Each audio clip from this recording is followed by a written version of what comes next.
Salutations, people! Welcome to Page 3 Killers, Murders That Went Unnoticed, a podcast where we dive into the murder cases that went unnoticed by our nation's newspapers. Hi, Krug. Oh, what? Chopped liver now? Because Krug's here? Hi, Shay. Hi, John. Hello, Krug. everyone. Hi, guys. Welcome back. Welcome to Page 3 Killers, Murders That Went Unnoticed, Season 2, Episode 16. Yeah. Ooh, you got it all the way. This is Drunk John making another reappearance. Right? Or have you gotten drunk enough that you're sober? Let us not lie to our people. Yeah. This is the second episode we recorded in a day. So if you listen to last week's, that was the beginning of Drunk John. Now, this is an extra beer in. This is John in his full form. And as you can see, we had a friend drop in, so he's gonna co-star with John today. This is Krug. Wave hi to all the people out there, like all 70 of them. 70. Yeah, like 70. Well, we have 70 that listen every week. So thank you guys for tuning in every week. Do you want to give our shout outs? We have Ralunk, Chelsea, and Stacey. Yep. Thank you guys for donating on Patreon. If you guys out there want to donate to the podcast, you can hit us up on Patreon, or you can like, share, and subscribe for free. Yep. It's free. Yeah, it's free. So, we have quite a bit of news. This was a busy freaking year. Well, because it was so recent, everyone remembers what happened. So, we can go through a few of these, babe. Do you wanna start us off? Oh, you're gonna.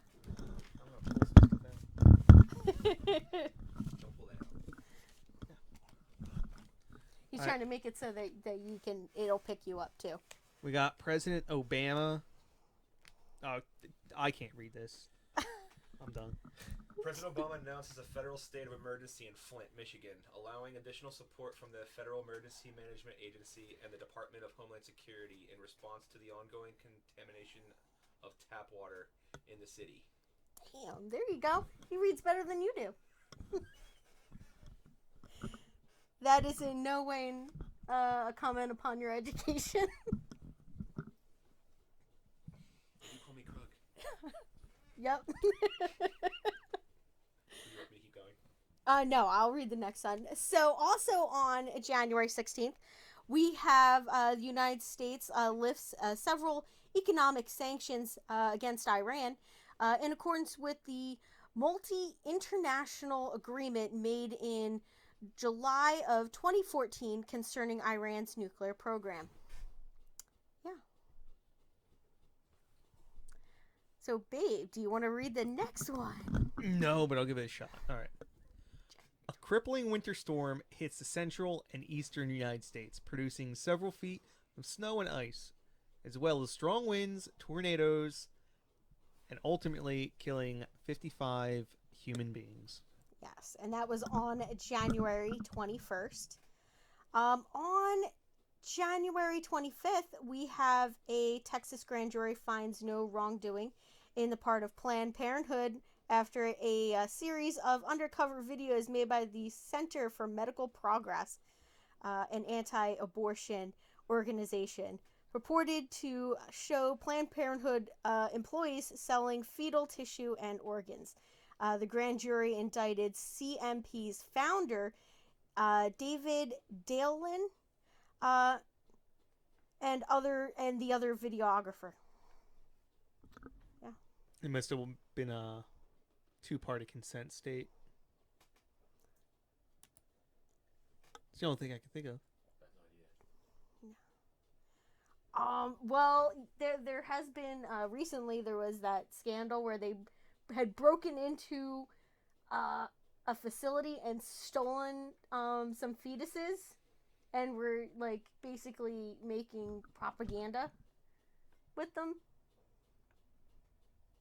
There's that one woman. What was her name? I can't remember her name. But yeah. So on February 9th, we have the New Hampshire primaries are held. Donald Trump wins the Republican primary, and Bernie Sanders wins the Democratic primary. Show the man some respect. That's President Donald Trump. I cried. I laughed. It was our anniversary. That's right. It was our wedding anniversary. Yeah, it was like And he got 3 days before our anniversary. We were on a vacation. Yep. I wake up in the middle of the night and TV's still on, and my husband hollering, jumping on the bed. He's like, it's a train wreck that I can't look away from. He's like, there's just like dead bodies everywhere right now. They're the wreckage of the United States of America. It was pretty rough. It was pretty rough going. I stopped watching after Hillary lost Florida. But he continued on until the wee hours of the morning. He continued on for Trump's entire presidency. Yeah.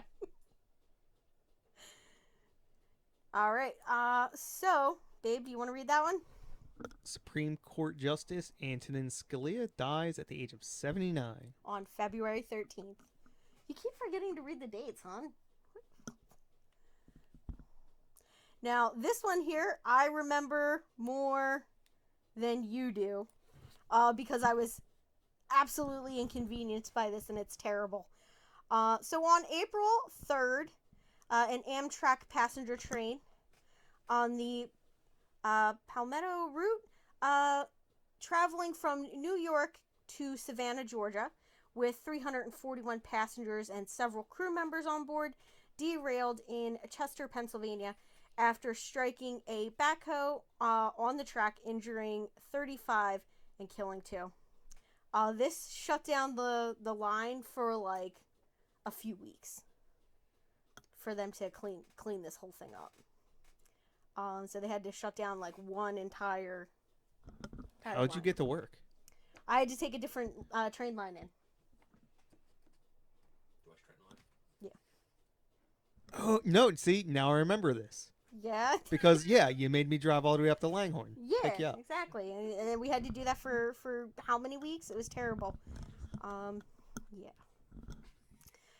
So our next one is... I'm helping. Comic relief. Do you want to read the next one, Krug? On April 29th, China denies the Hong Kong port call from Carrier Strike Group 3, which includes the USS John C. Stennis and other escorting vessels. That was all in there for you, babe. Yeah, because no one ever would remember this unless you were, like, literally on the ship. Yeah. Which I was not at that time. No. But you did serve on the John C. Stennis. So. Yeah, 4 years prior. You know what? It should be like the Stennis Baratheon. So I remember talking to someone about the Song of Fire or Ice and Fire Yeah. on the ship. So I know at least the books were popular at the time. Yeah. Now, on August 12th through the 19th, we have the 2016 Louisiana flood submerges over 146 homes across South Louisiana. I was going to say Southern Louisiana. Same thing. Killing 13 people. The Red Cross categorized the floods as the worst natural disaster in U.S. history since Hurricane Sandy in 2012. And President Obama visited Baton Rouge area to survey the damage. Before you mentioned Sandy, I thought you weren't going to qualify it. I was like, wait, wasn't Katrina in Louisiana like a decade before? And yeah. So, I believe, Sandy was the next big hurricane that hit the United States after Katrina. And then we had this whole flood thing happen. And I'm not exactly sure what caused it. I think it was they had major flooding further up in the state that occurred from like rainfall. Having fun yet? I was petting the cat. Oh, she's in here? Yeah, she's under bus. She keeps joining us. She's so cute. All right. So who wants to read the next one? Greg? John?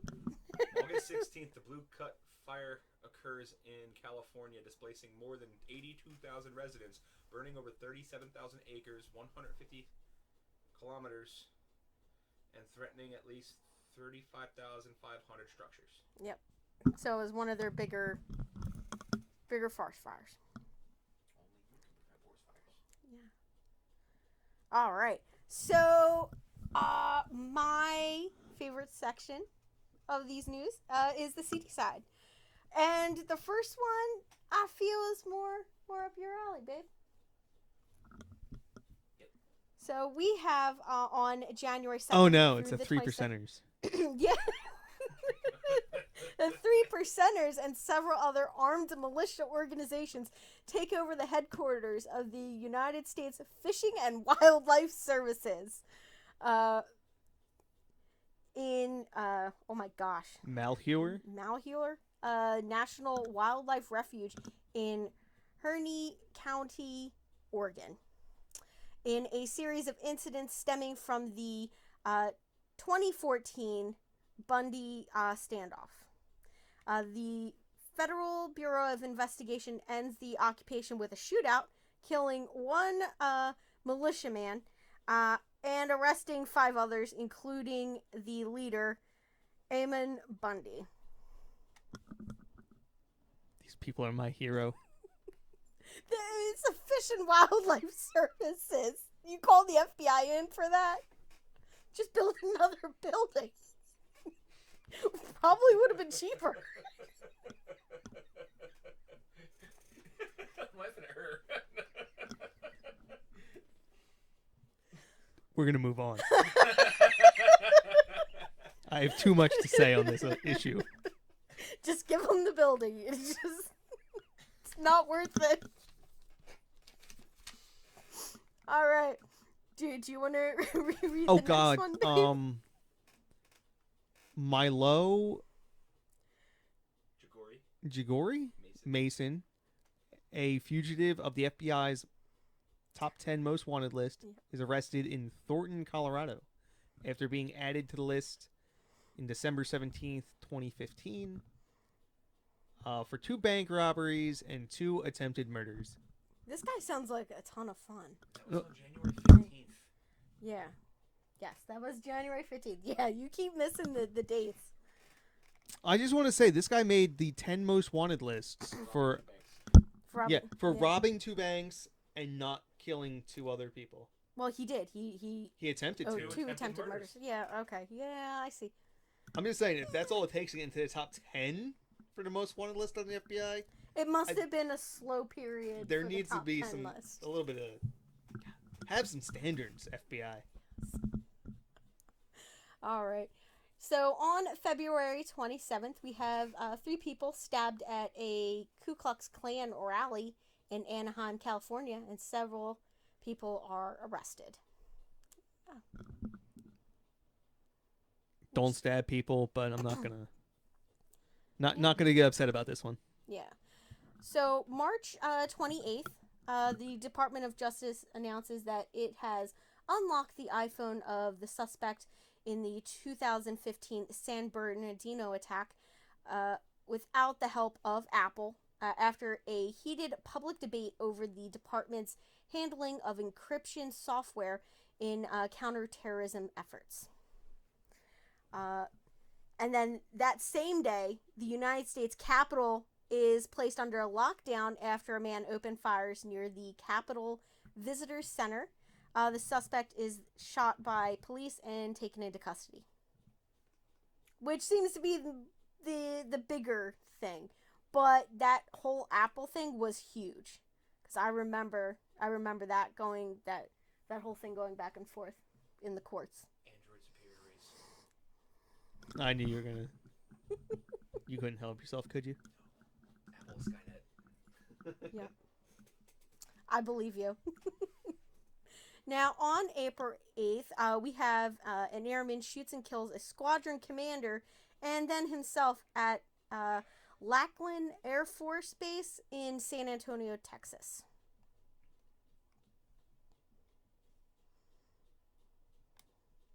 You want to... A court settlement calls for the city of Cleveland, Ohio, to pay $6 million to the family of Trayvon Martin, Tamir Rice. God, there were so many black children shot in that one time. A 12-year-old boy who was shot and killed by 2 police in November of 2014 after his toy gun was mistaken for a real one.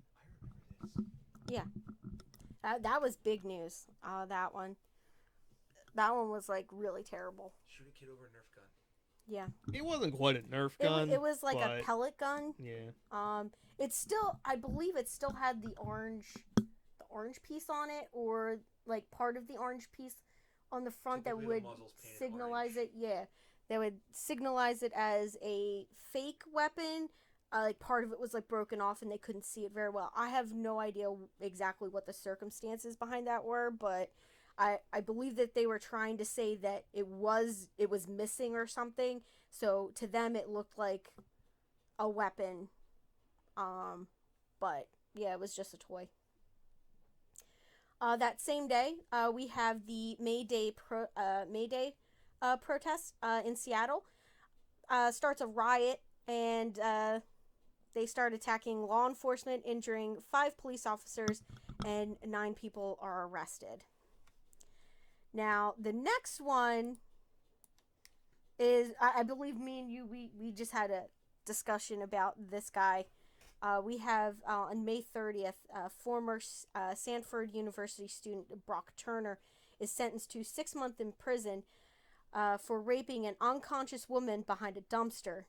The short sentence, as well as statements by Turner's parents in the following weeks, draw significant controversy. Yeah. You like to bring this one up an awful lot for some reason. I do, because it pisses me off. Yeah. No consent can be given by an unconscious person. So just because you're drunk doesn't make it right, doesn't make it okay. And to get 6 months for doing that is pretty shitty. And it was all because we don't want to ruin this young man's life over one accident. You don't accidentally stick your penis in somebody, okay? That's on purpose. It's not accidental. That's all I'm going to say about it, guys.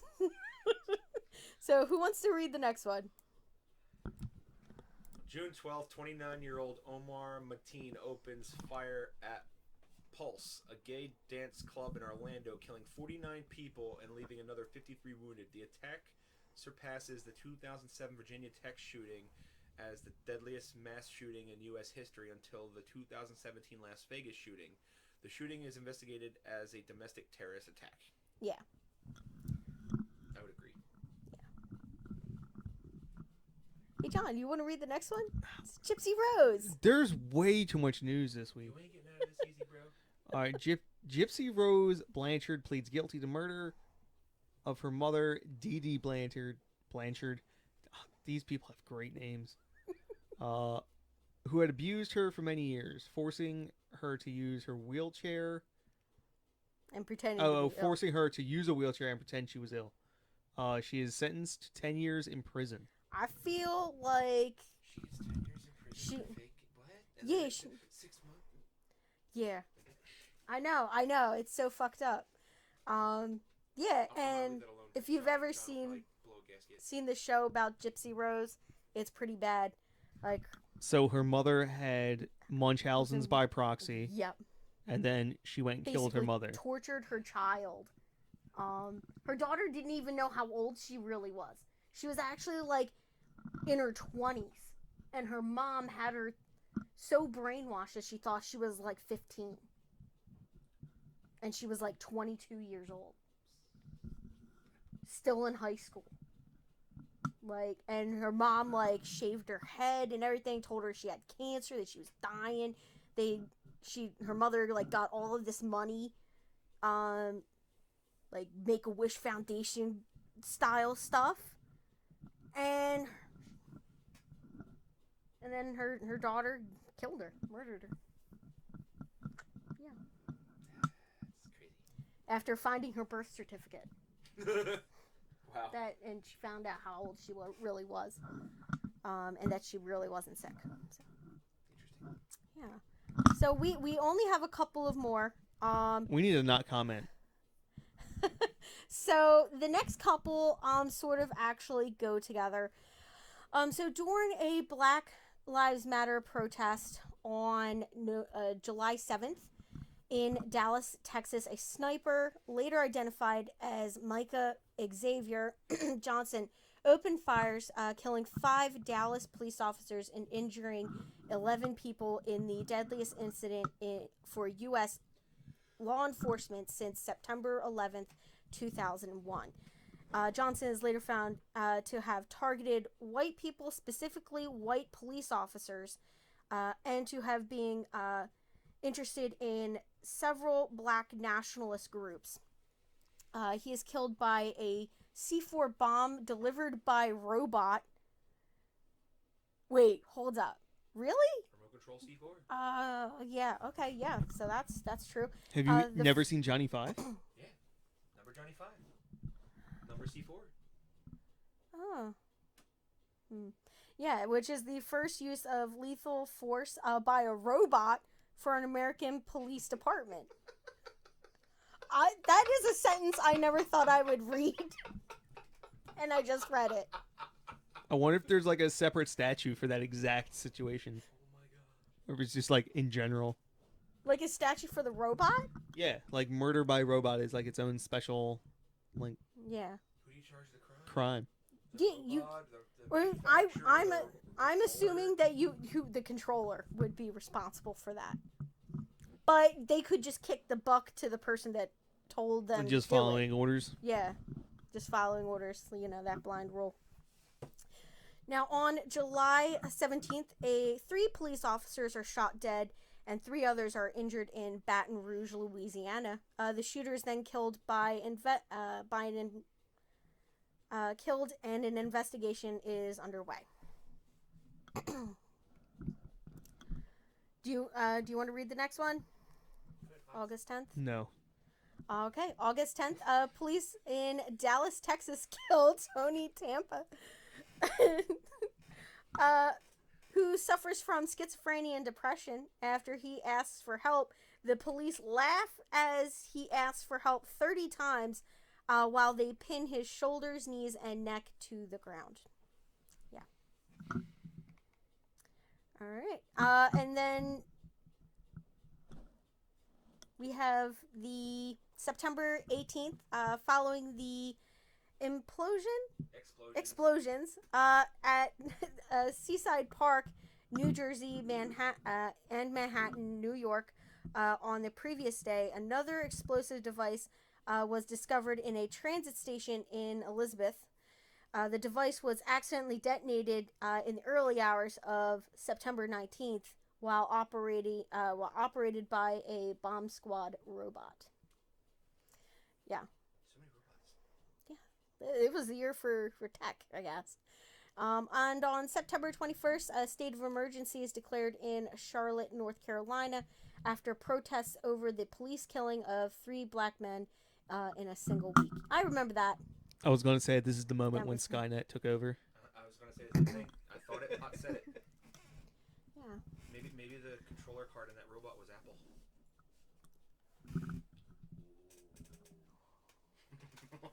Oh, man. There we go. All right. So now we're going to get into our topic, which is Todd Kohlhepp. So, Todd was born on March 7th, 1971 in Florida. He also moved around to a couple different places, notably South Carolina and Georgia. Now, his parents divorced when he was 2 years old, and his mother won custody of Todd in the divorce. Now, the following year, she did remarry. Later, psychological reports found that Todd had an unhealthy relationship with his stepfather. Not sure. He often voiced his desire to live with his biological father, who he had not seen in 8 years. And Todd was described as a troublesome child. So, yeah, problem child. Just, I don't know if you can be psychotic from the moment you're born, but it's starting to sound like this guy. I feel like he's just misunderstood. Really? Okay. In nursery school. Complete dismissal of that comment. Yeah. Like, yeah, okay. Yeah. Moving on. Because it's just going to get worse from here, okay? So in... we've already reached my pinnacle. Yeah. Way on the other side of that. Now, in nursery school, he was known to be aggressive towards other children and would destroy their property. At the age of 9, he started undergoing counseling. Todd was described as explosive and preoccupied with sexual content.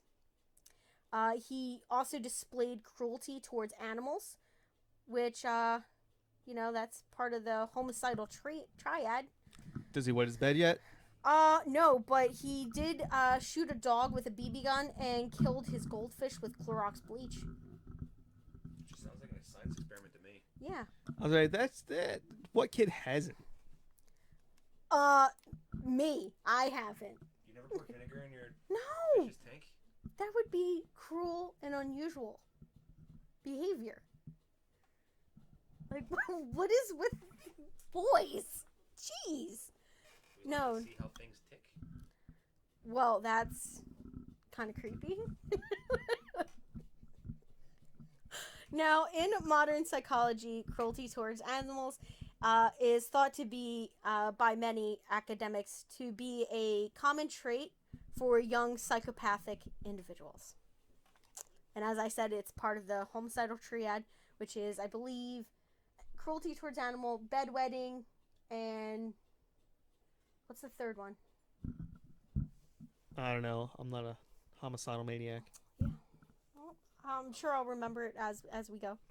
Now, as in Todd Kohlhepp's case, some may work to harm human beings as adults.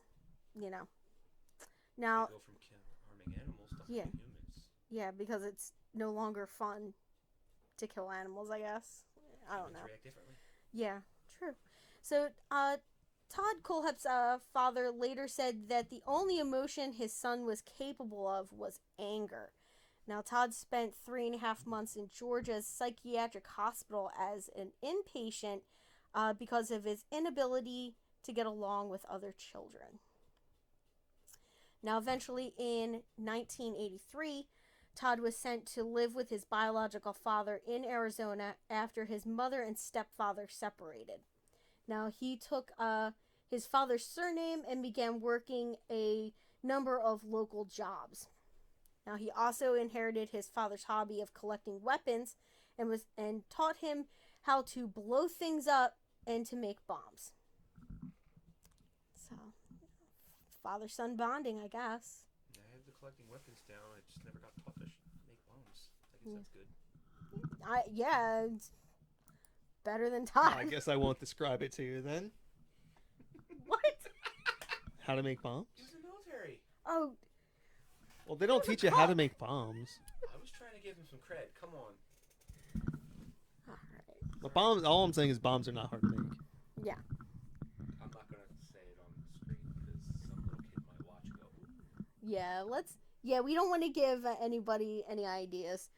Now, despite this, their relationship deteriorated due to his father's absence with several girlfriends, and Todd expressed desires to return to his mother.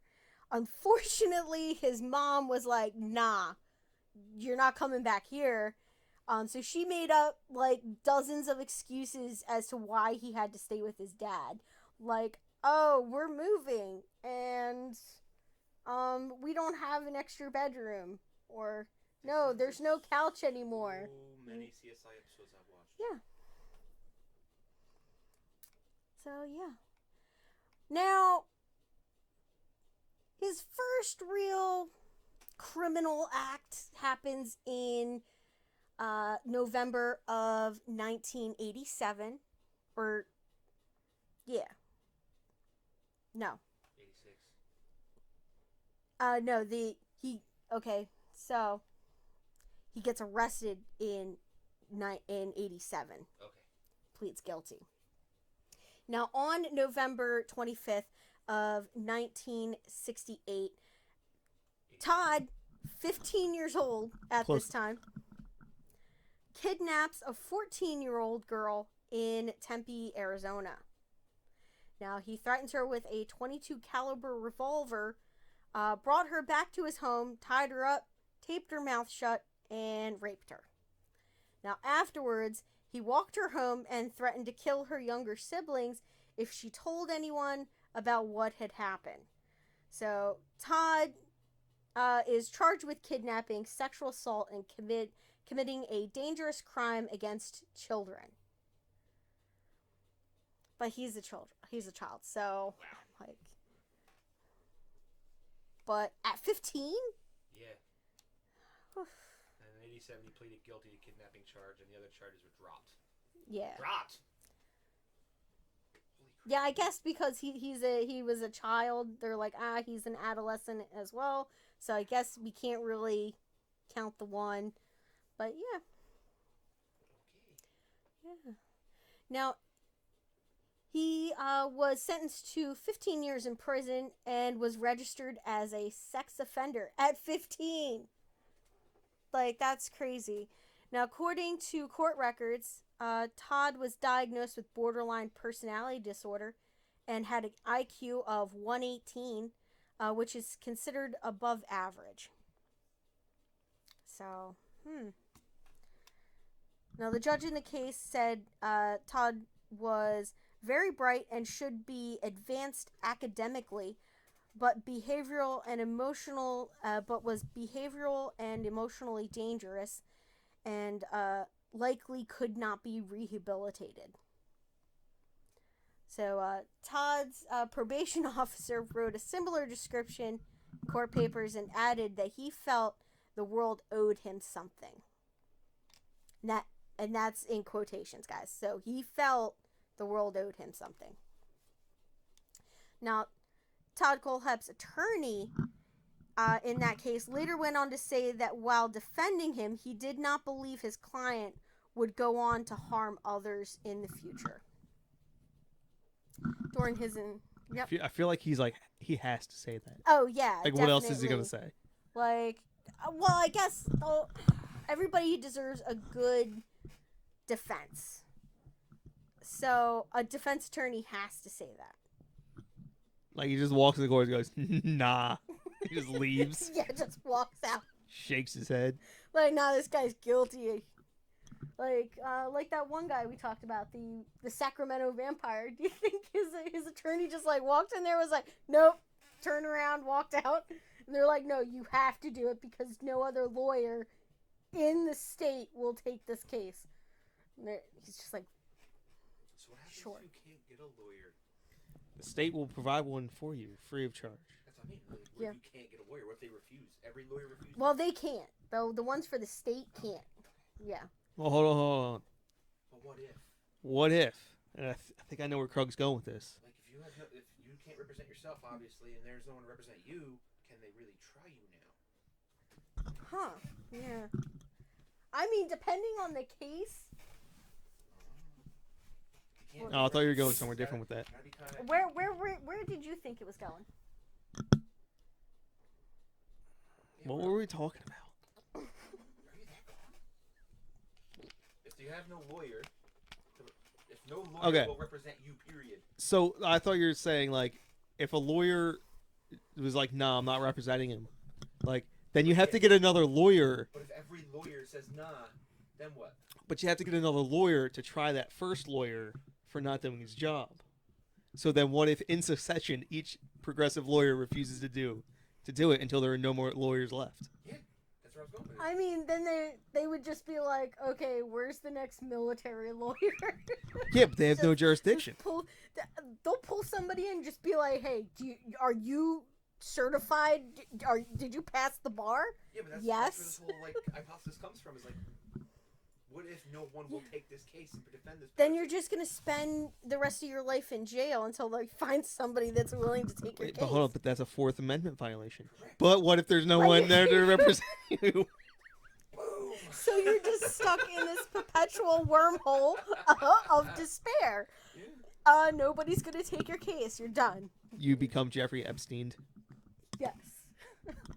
Hillary Clinton will do it. Now, during his imprisonment, Todd was initially cited for violations that included some violent behavior. After turning 20, however, there were no other records of disobedience. So I think he realized that he would get out faster if he behaved himself.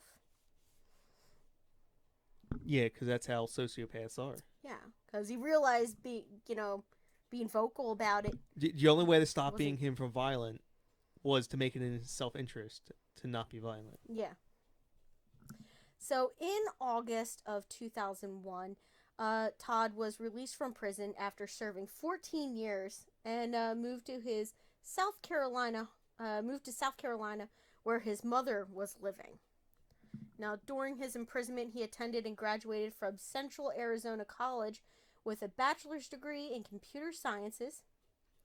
From January 2002 to November 2003, he worked as a graphic designer for a company in Spartanburg. He then began studying at Greenville Technical College in 2003. He transferred to the University of South Carolina, upstate, the following year, and graduated in 2008 with a Bachelor's of Science degree in Business Administration and Marketing. Now, despite being registered as a sex offender, Todd was able to get a real estate license, which you are not allowed to have if you have a conviction for a sex-related crime. Now, on June 30th... Seems like a weird restriction. Well, it's because you are often put into a situation where you're alone with people in a house that you don't own. And that there could be that type of altercation there. Also, does that? I don't know. Let's make this list with children. Yeah, that's different. My bad. Yeah. So, he got that real estate license on June 30th of 2006, after lying about his felony charge on his application. I was about to ask, what about if he used his other name with his mom? Yeah, I don't know, but yeah, I mean, what he probably did was he was really good at like talking. All right, so he could make people believe something.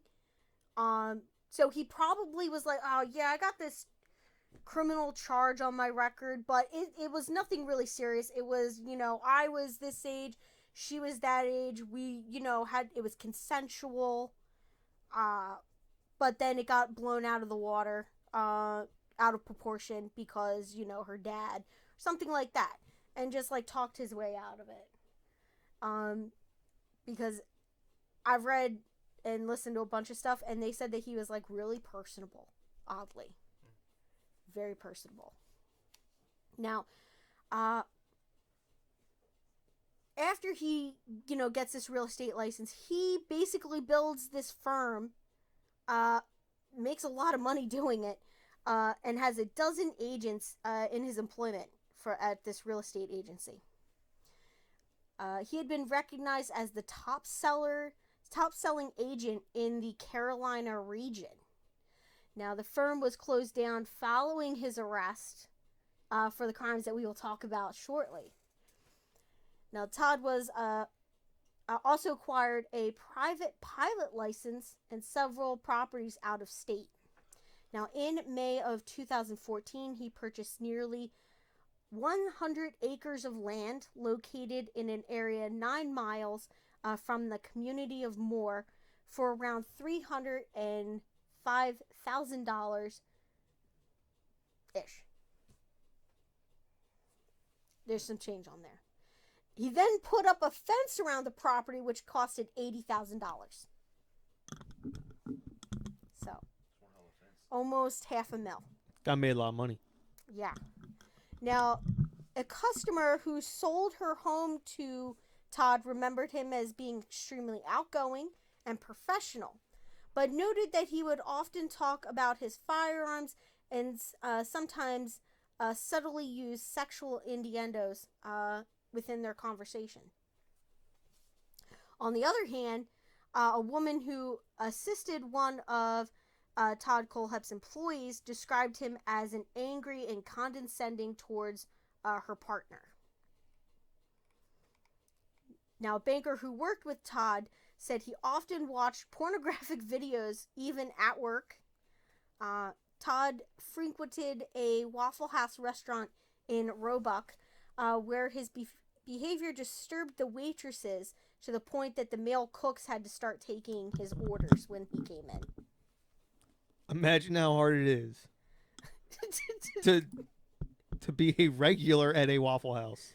Yeah. Served by the Yeah. And be beyond just the creepy they normally see. Yeah. It's like extraordinarily especially at a Waffle creepy. House.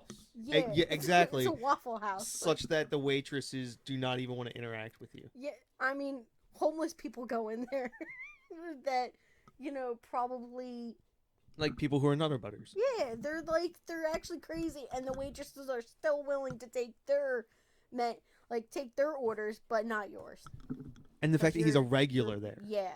It's not just that he's in there one time. Yeah. And according to this employee, one of the waitresses was Megan Lee Mccarl Cox, one of his future victims. Alright, so she was right. She was supposed to be scared. Yeah. So I was going to read you guys the list of victims, but we're just going to move right into the murders.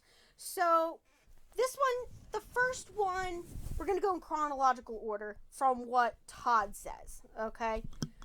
I'm not 100% convinced that he committed the Superbike murders, okay? He says that he did it, and the police, I guess, closed it using this information.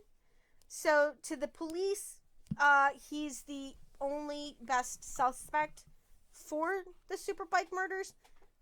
I'm not convinced, though. Now, on November 6th of 2003, a customer found 4 people shot to death inside Superbike Motorsports, which was a motorcycle shop in Chesney. The victims were identified as the owner, Scott Ponder, 30 years old, the service manager, Brian Lucas, 30, the mechanic, Chris Sherbert, 26, and the... Sherbert.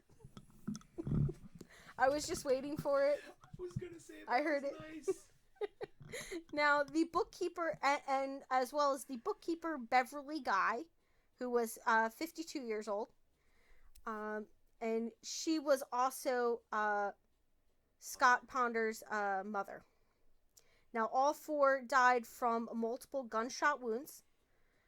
Now, before Todd Kohlhepp confessed to the shooting in 2016, the investigators believed that the gunman, armed with a pistol, entered the shop from the back and killed Sherbert as he worked. He then killed Guy in the middle of the showroom. Lucas was killed in the main doorway, and Ponder was killed in the parking lot. Now, according to Scott Ponder's wife, Kohlhepp was a disgruntled customer who had been in the shop several times. Now, according to Kohlhepp's mother, he attempted to return a motorcycle there, but the employees laughed at him and would not return the money that he paid for the motorcycle, and embarrassed him for not knowing how to ride one. So, from what I watched in a documentary about this guy, he basically said that he went in there acted like he knew what he was looking for, kind of thing. But what I think was he was like casing it, and he was going to go back and rob it. So he bought the motorcycle, and it gave him an excuse to go back. Yeah, and then he couldn't ride the motorcycle. Was the problem. He was like, I guess, I don't know, too scared, or I don't know, didn't have good balance. And yeah, so he wanted to return it, and then he said that they made fun of him. But everybody else was like, no, they really wouldn't do that because they were really nice there. Like, even to people who, you know, probably shouldn't be buying a motorcycle. So yeah. Like me. Yeah. John just got his motorcycle permit. That's terrible, babe. Called a midlife crisis. Get over it. Midlife? Babe, I thought we already had this conversation. You ain't getting old, you're already old. Wild hogs. So now we're going to move on to the murder of Johnny Joe Cox and Megan Lee Mccarl Cox. Now, 2 bodies were discovered on Todd Kohlhepp's property after his last murder. All right. So when they start investigating, they find these bodies on his property on November 6th and 7th. They were later identified as husband and wife Johnny Joe Cox, 29, and Megan Leah Cox, 26. Now, Megan and Johnny were residents of Spartansburg, who were reported missing on December 22nd of 2015. They were allegedly hired by Todd to work at his property. I believe it was like yard type work, like clearing brush and stuff like that. Now, Megan Cox had been killed by a gunshot wound to the head on the 25th or 26th. And Johnny Cox had been killed a week earlier by a gunshot wound to the torso. Now, according to the county coroner, they were identified through their tattoos. That sucks. Now, the big case that we have to talk about, and this is what leads to him getting captured, is Kayla Brown and Charles David Carver. Now, on August 31st of 2016, Kayla Brown, 30, and her boyfriend Charles David Carver, 32, went missing after they went to clean landscaping at Todd Kohlhepp's residence. Landscaping yet again. Yeah. It seems to be like his MO to get people to go out there, is because he has such a big property and he can literally isolate them somewhere pretty far on the property, and then he has complete control over them. Now, Carver was later found dead of multiple gunshots on Todd Kohlhepp's property. Now, interest in the disappearance of Brown and Carver increased as a result of posts on Carver's Facebook account following their disappearances. Now, the unusual nature of the posts promoted speculation that another party had taken control of Charles's Facebook account and was posting updates and comments. Now, on September 1st, when Charles Carver's Facebook page announced that he and Kayla had gotten married, now a week after that, a message was briefly posted on the account stating that the couple was fine, and then that post was deleted, probably a couple hours afterwards.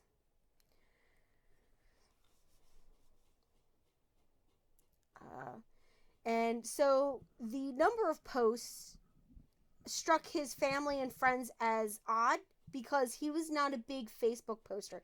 So he was more like me, babe, where he posts something every once in a while, but he doesn't do a stream of posts like Drunk John does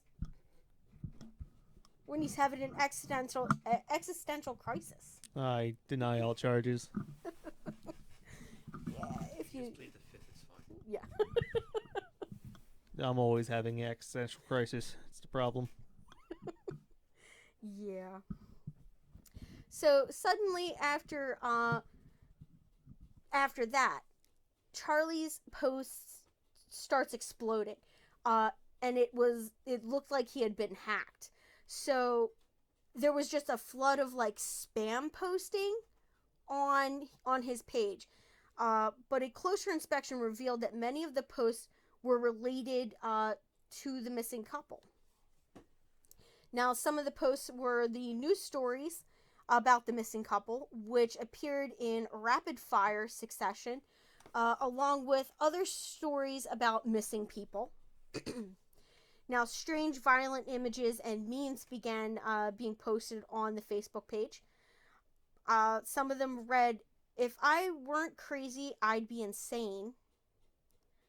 Another one read, "Sometimes late at night, I dig a hole in the backyard to keep the nosy neighbors guessing." Even innocuous ones took on new meaning, such as a posted photograph that simply included the final lines to Hotel California by the Eagles, and that would be read, "The last thing I remember, I was running for the door. I had to find the passage back to the place I was before. Relax," said the night man. "We are programmed to receive. You can check out any time you like, but you can never leave." So that is kind of creepy, I guess. But yeah, especially because Todd Kohlhepp's the person that's posting all of this. Now, friends and family on Facebook desperately asked questions on many of the posts and received strange and scary responses. Now, on October 1st, one user commented on the marriage announcement saying, "Where the hell is Kayla Brown?" To which Charlie's Facebook account responded, "Kayla is with her husband, Charlie." Now, on another post, a user asked where Kayla was, to which Charlie's account responded, "Who the fuck are you to question me about my girlfriend?" But they're married, so a little weird. Now, several pictures from the year before were uploaded to the page, which I guess was to make it look like they were both still alive. But in actuality, Charlie's mother recognized them as photos taken previously over the years. So they weren't recent pictures that were being uploaded. Now, the account also appeared to be messaging some of his friends on there. And Charlie's account told one friend, "I'm just missing to everyone else." There was another post that said, "We both okay. There is only one person that knows where we are. That person that means the most to me and Kayla. She knows where we are, and we are coming the way forever." So, meanwhile, Kayla's account hadn't been updated since August 27th. Now, Todd posted the missing couple on his Facebook page on September 15th, apparently dismissing the disappearances.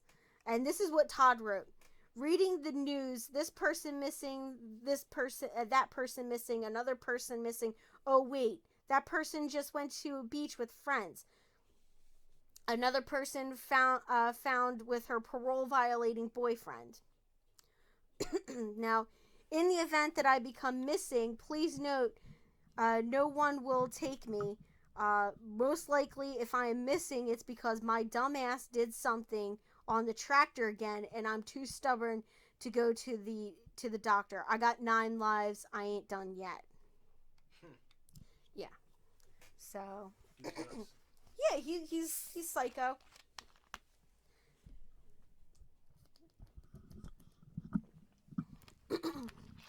Now, on November 3rd, when police searched Todd Kohlhepp's property, they find Kayla Brown chained to a wall inside of a metal storage container 2 months after she went missing. Now, investigators had tracked her down after tracing the couple's last known cell phone signals. Now, the officers heard banging noises coming from inside the container, which led them to search that.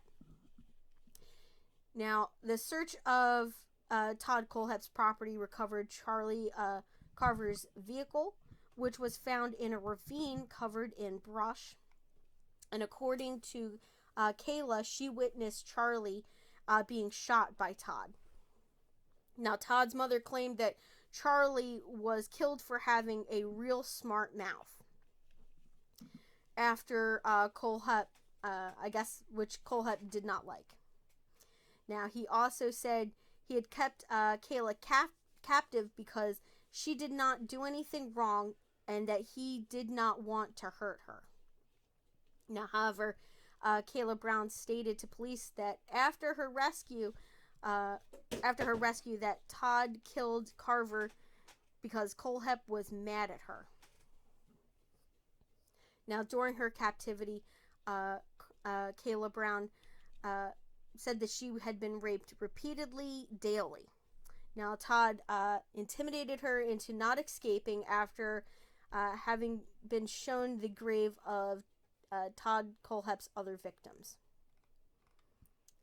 So, now, Todd was arrested shortly after Kayla Brown's rescue. He later confessed to the Chesney shooting at the Supermax bike store and the murders of both of the Cocks.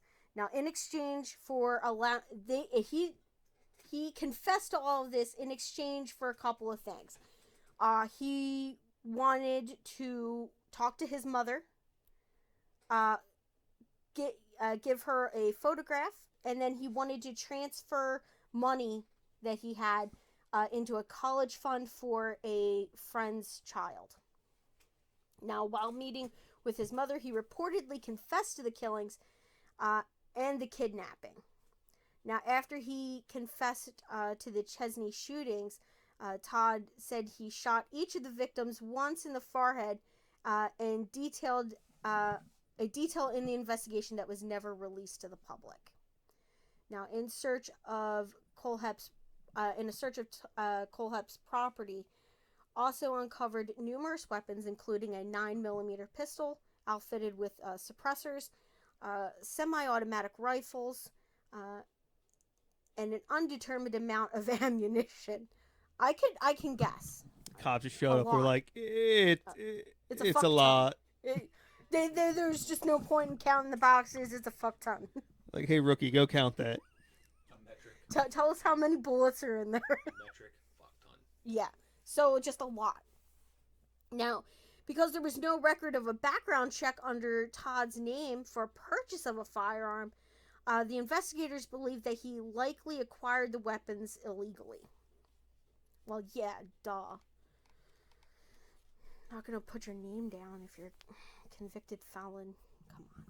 Now, shortly following Todd Kohlhepp's arrest, authorities in Spartanburg County discovered a number of seemingly joking product reviews for various items such as padlocks, shovels, tasers, and gun accessories on the website Amazon.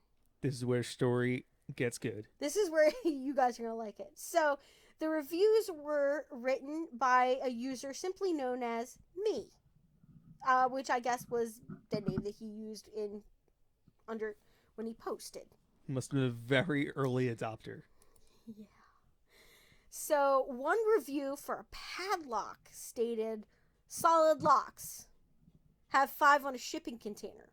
Won't stop them, but sure will slow them down till they're too old to care."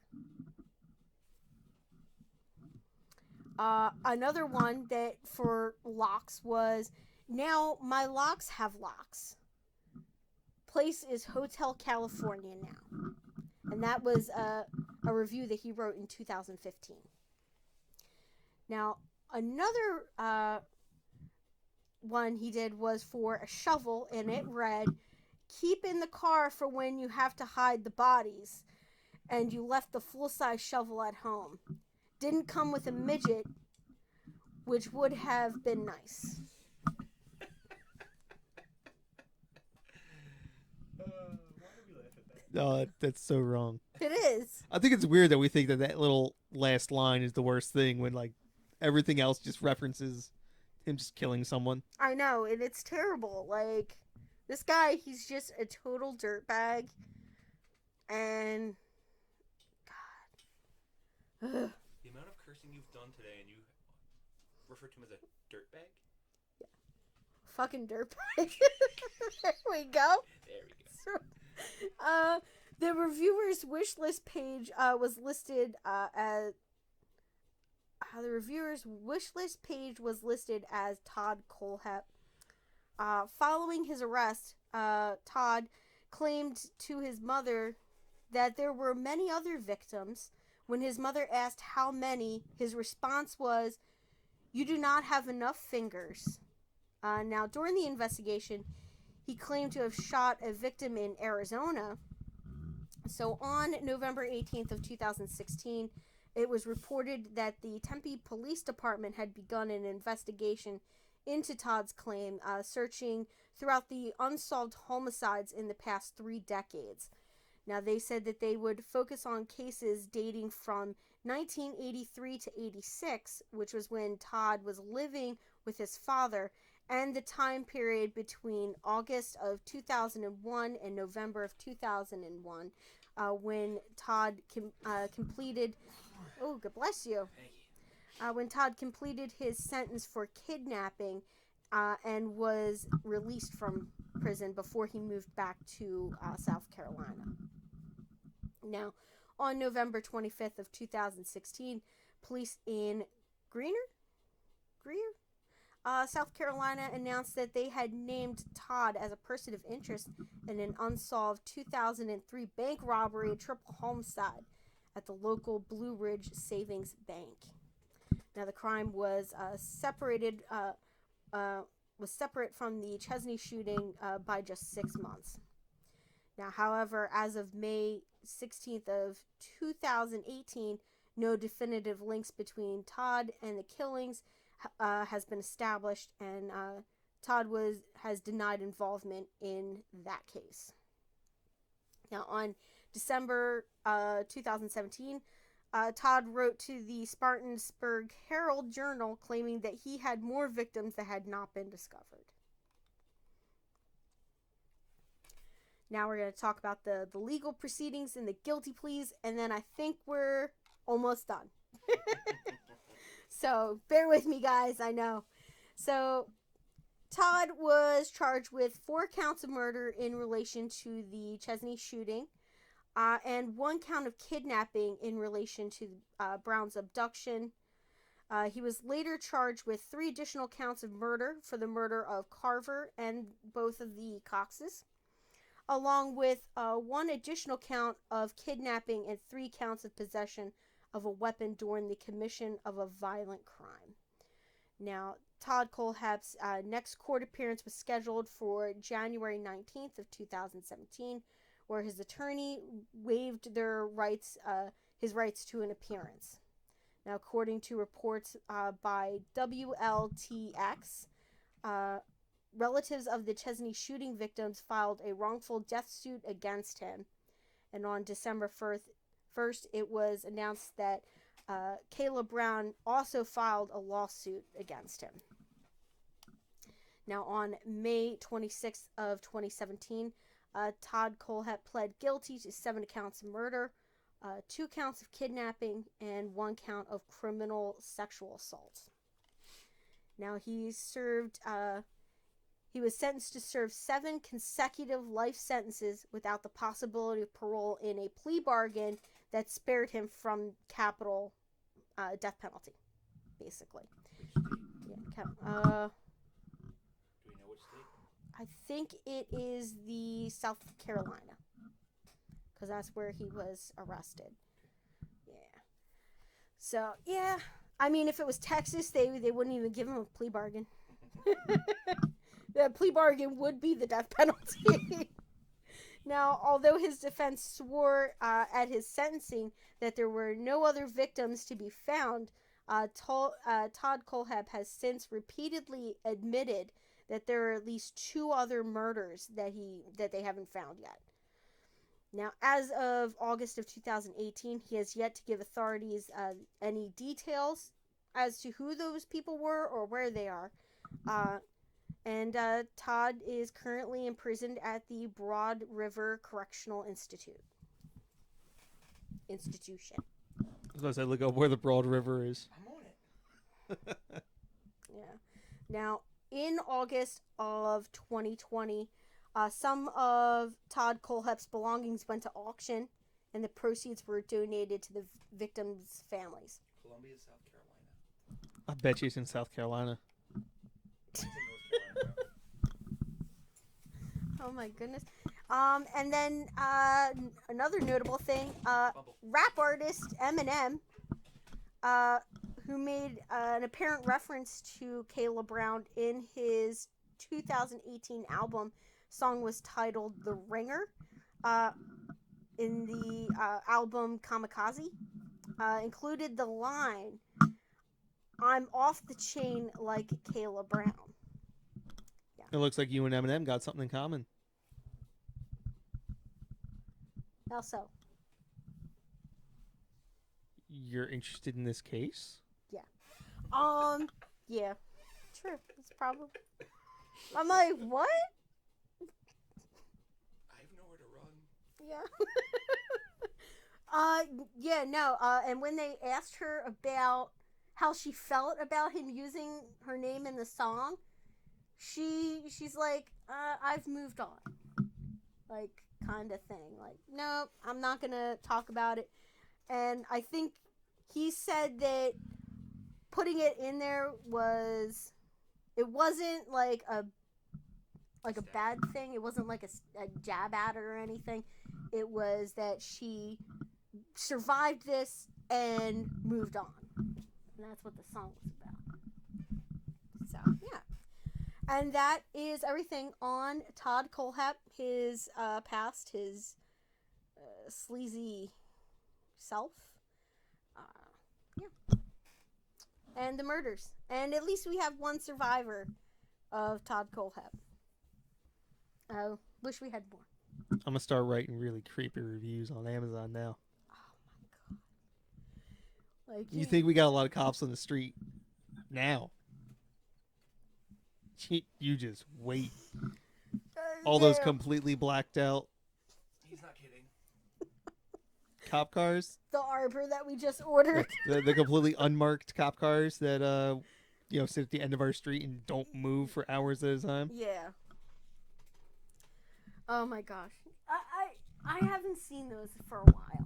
I'm pretty sure they were investigating, like, They caught whoever they were looking for. They caught whoever they were looking for. Because I haven't seen them in quite some time. I mean, every once in a while we'll get cars that go down there and, like, no lights, no sirens. I guess a domestic. Really loud motorcycles. Yeah. No, we got a lot of them. Yeah. Your truck's louder than the motorcycle. It is. He's not allowed to turn it on before 7 in the morning, and he's not allowed to turn it on after 10. Noise ordinance. Well, I mean, after 10's kind of, if I need to go somewhere, Yeah. I don't need it for work, so no need to fire it up in the morning. All right, so let's close it out. Say goodbye to all the people. Our clothes off. All right, ready? It was great having you, Krug. You should join us more often. Yeah. Bye. Bye, guys.